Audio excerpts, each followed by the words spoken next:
Welcome to episode 3 of Legacy Lattes. It's where you and I get to chat with awesome entrepreneurs where they're going to share just a bit of their stories to get you excited to want to see pretty much how it all unravels and gets unfolded.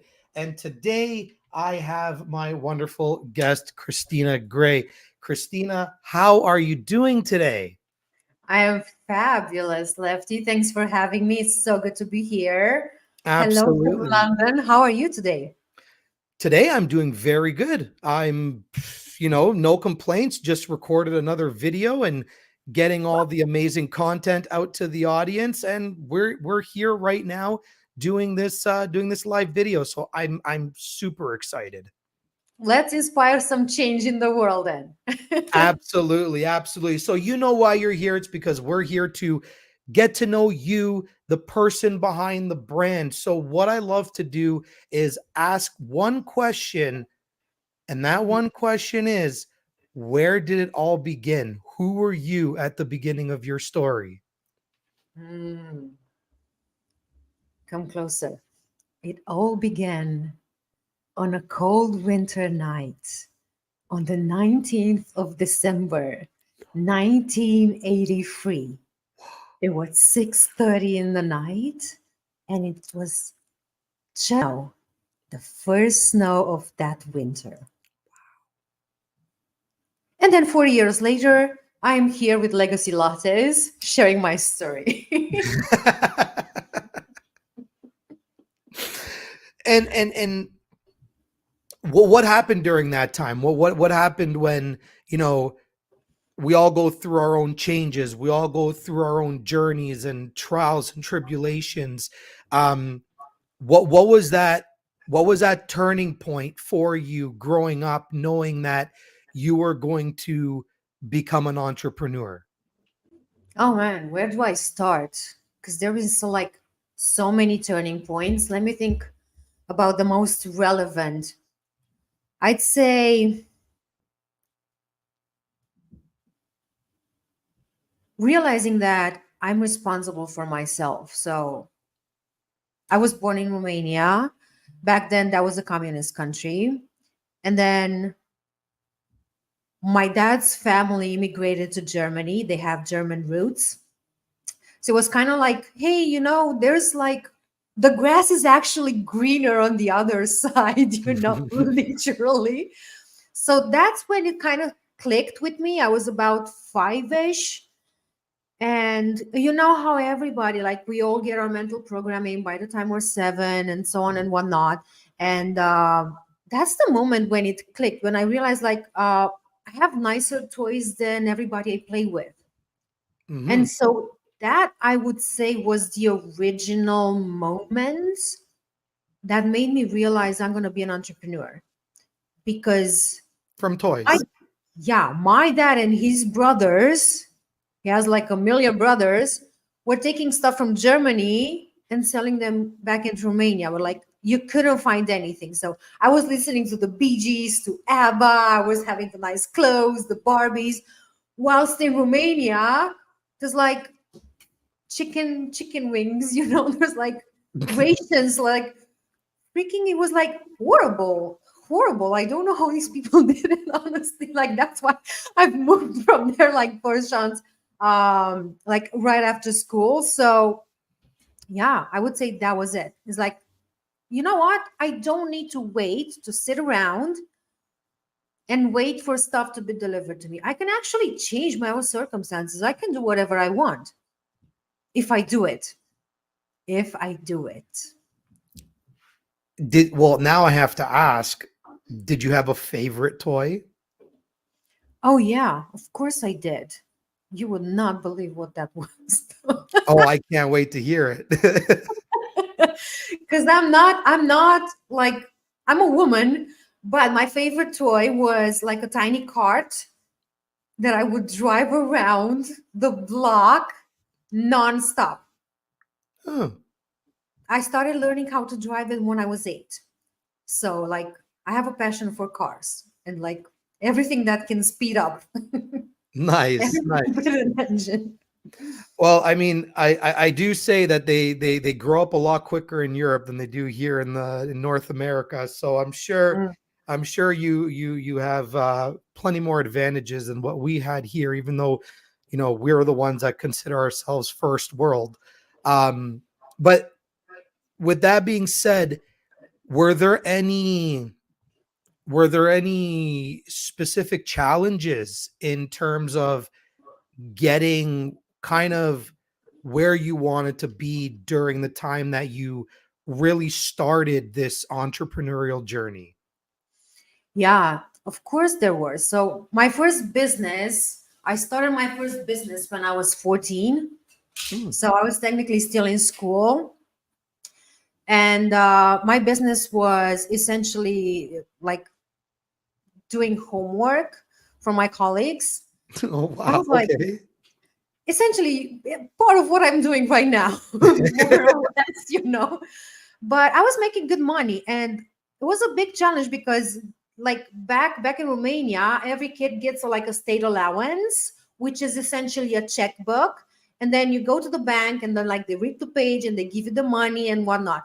But then I showed up as a 14-year-old girl with like 40 checks. I literally had my bag. I literally looked like a money launderer. I don't know. Like it doesn't, I did it like it looks suspicious. So Right. then the bank director had to take me in the office asking me, like, where'd you steal all of these? I'm like, no, no, no. I have a business. This is my work. I've worked for the last month.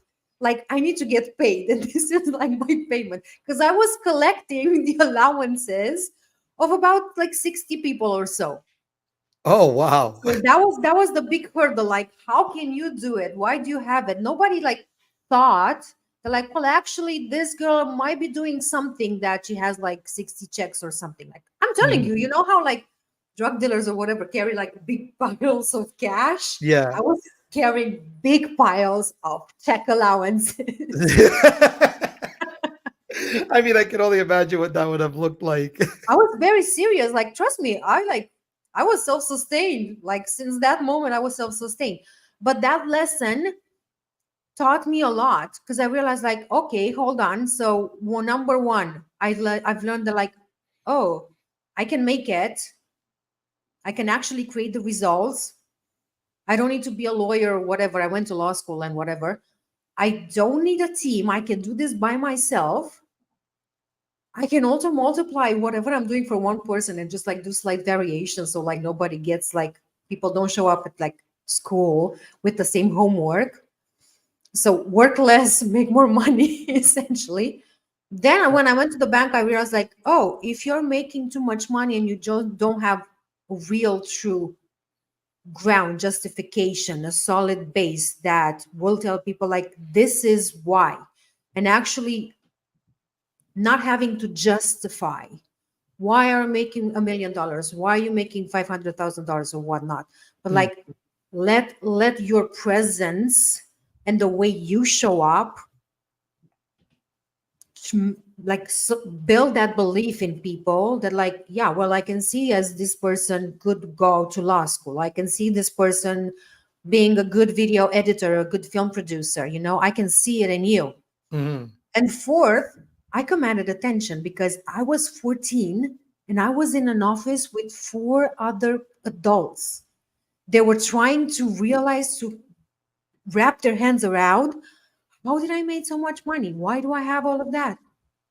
And then fifth, I've learned, like, I can actually hold a room. I didn't start crying, even though I wanted to. I was scared shit.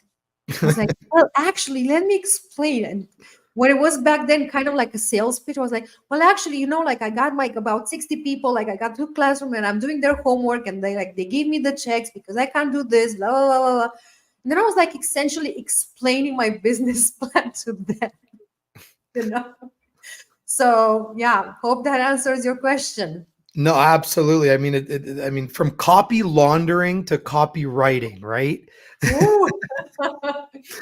And I mean that's so brilliant that like you found the passion for what you're doing at such a young age, right? I mean, parents almost, dream to have their kid just know exactly what they want, or at least start to push towards those paths, like from a lot younger than a lot older. And I mean, there's nothing wrong if you find your path later on in life, but I mean, it's amazing that you found it at 14, especially when, you're still growing and you're still developing and you're still figuring out ways of, you know, things that you might have liked that you don't like anymore, and all those changes that happen. And I guess my question is, during a time of growth and change, did you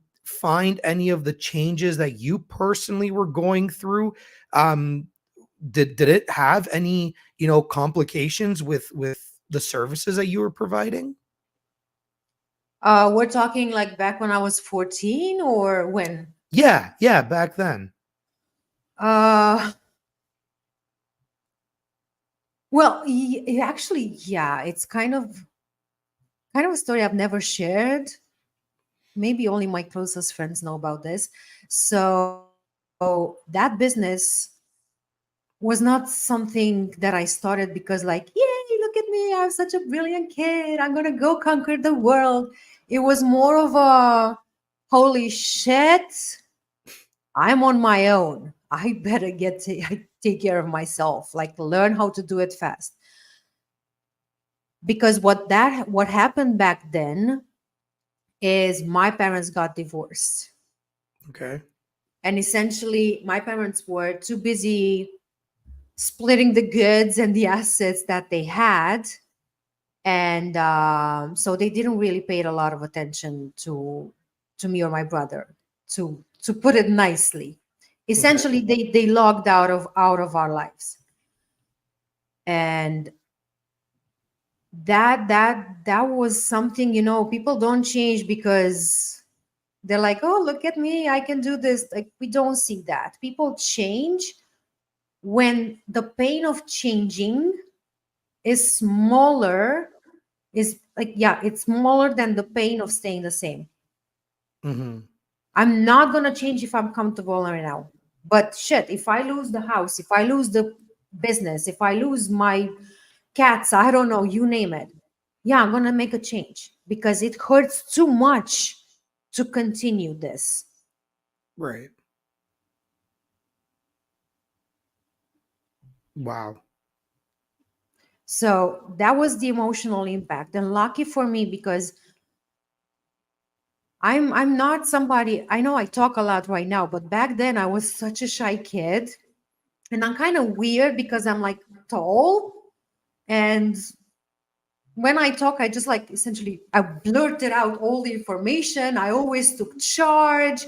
I was always the weird kid playing with like not girly toys. I always carried notebooks and pens with me. So I was like, I always stood out in one way that wasn't necessarily helping me fit in and be like popular. So my refuge was books. Hmm. Somehow I was lucky enough to find an old librarian who found my geekiness and my curiosity. And so she gave me a book because I kept going back and forth. She gave me a book, and that book was Warren Buffett autobiography, Okay. if I'm pronouncing the word correctly. And then I went into reading Bill Gates, and then I went into reading Rockefellers, and then I went into the Holocaust. I love history because it's like a complex story. It's like my version of the Marvel series. Yeah, yeah. So I really dug into that, and I started seeing patterns in how people think Hmm. and how like different trajectories based on different decisions. Whether that is like, it could be as small as I'm gonna have sparkling water instead of flat water. Right. Maybe like, I've learned the importance essentially of butterfly effect and psychology. And from that I kind of discerned at a very young age psychological patterns. It also helped that my parents were emotionally unavailable, and I thought I was fucked up until I was like about 30. But that's a different story to tell. Stay Yeah. tuned. That is a different story to tell, guys. Absolutely, absolutely. I mean, like, thank you for sharing everything that you shared today so far. And That's exactly what we're trying to do here. Share stories. I'm trying to get to a point where I can share 1,000 stories in my entire career of doing this, because I don't necessarily ever need to have a retirement age. That's the beauty of a director. Martin Scorsese, for example, is in his Oh, late 70s, maybe early 80s, and that man is still producing films. So um, that's what Legacy Lattes is about. This is where we get to connect as human beings and leave a part of ourselves for our generation and future generations. So guys, girls, if you want to see how the rest of Christina's story unfolds, there's that beautiful super thanks button below. It's the heart with the dollar sign in it. The more contributions that come in through this story and any of the stories that I share, I get to reach that goal of telling the 1,000 stories that I want to tell in my entire career. So, with that being said, Christina, thank you so much for coming on the show. I just love every single chance that we have to speak to each other, whether it's on a podcast, a live show, just in the voice notes on Facebook, or even just in the comments section on the posts that we put in. It's always a pleasure speaking to you, and thank you for coming and being a part of Legacy Lattes. same goes for me. It was a pleasure being here. And guys, yeah, that's the dig. If you want to know how to go from how the fuck did I end up here? Why am I in this situation? To holy fucking shit. I hope YouTube doesn't blur me. How did it get so awesome so fast without like with me doing what I want and like in such a natural way? Do whatever Lefty said. Follow his lead. He knows what he's talking. Lefty, always a pleasure. Thank you Thank so you. much for having me. And remember, guys, the story you tell today is the legacy you'll leave tomorrow. Peace out.